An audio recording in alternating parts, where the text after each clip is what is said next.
میرا بھائی حسین یہاں پر تھا، میرے اور محمد یہاں پر تھے، علی اکبر یہاں پہ تھے.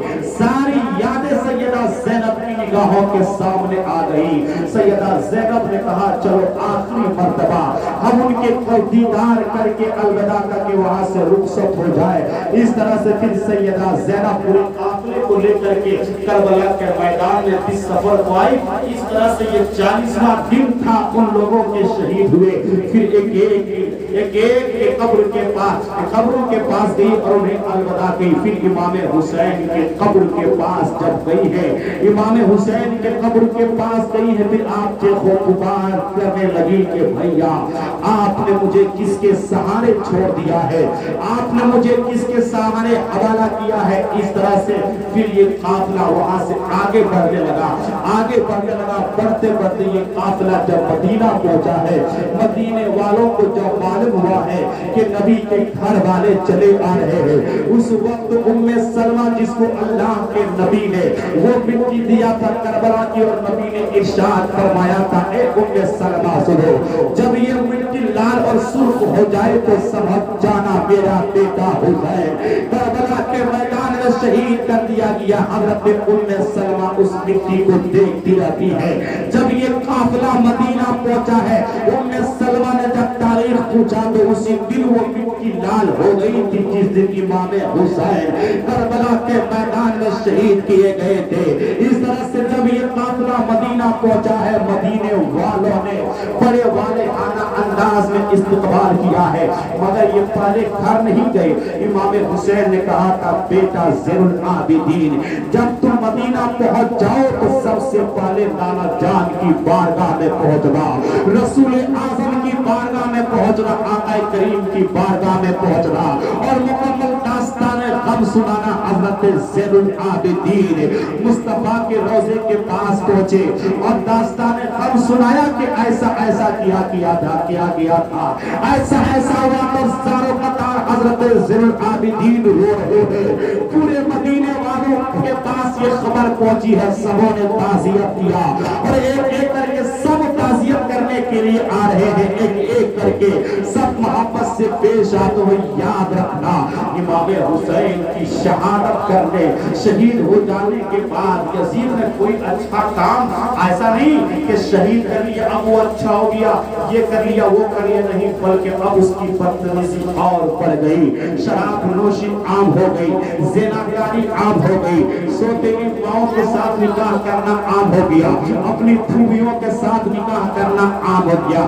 اس طرح سے زنا کی کثرت ہونے لگی، بے حیائی بڑھنے لگی، اتنی بڑھنے لگی کہ ہمیشہ رقص و سرود کی محفلیں وہ بنانے لگا، ہمیشہ اس طرح کا کام کرنے لگا. جب مدینے والوں کو حجاز مقدس کو مکہ اور مدینہ والوں کو معلوم ہوا کہ یزید نے شریعت کو پامال کر دیا ہے، شریعت کو اور برباد کرنے کی مکمل کوشش کی ہے، اب مدینہ اور مکہ والوں نے اس کی بیعت کو توڑنا شروع کر دیا، اس کی بیعت کو توڑنا شروع کیا. جب یزید کو معلوم ہوا کہ مدینہ والے ہماری بیعت کو توڑ رہے ہیں، اس نے مسلم بن عقبہ کو 20,000 کا لشکر دے کر کے مدینہ بھیجا اور کہا سنو، جو ہماری موافقت کرے تب تو اسے چھوڑ دینا، اور جو ہماری مخالفت کرے اور یہ کہا کہ تمہیں یزید کی بیعت کرنا ہے، اگر وہ کہے قرآن و سنت کے طور پہ ہم بیعت کرتے ہیں تو اس کی گردن مار دینا، اور اگر کہے کہ ہاں یزید کی ہاں میں ہاں ملانے کے لیے میں بیعت کرتا ہوں تو اسے چھوڑ دینا. مسلم بن عقبہ کو 20,000 کا لشکر دے کر کے مدینہ بھیجا ہے. ان 20,000 لشکروں نے ایسا طوفان بدتمیزی بنایا ہے، 3 دن کے لیے حرم مدینہ کو حلال کر دیا ہے. تقریباً 700 صحابہ جلیل القدر صحابہ کرام کو تہے دیکھ کر دیا اور تقریباً ہزاروں عام مومنوں کو برباد کر دیا. اور وہ مدینہ جو حرم بنایا گیا تھا، ماں بیٹیوں کے ساتھ ایسی بدتمیزی کی، تقریباً ہزاروں ناجائز عمل جاری ہے.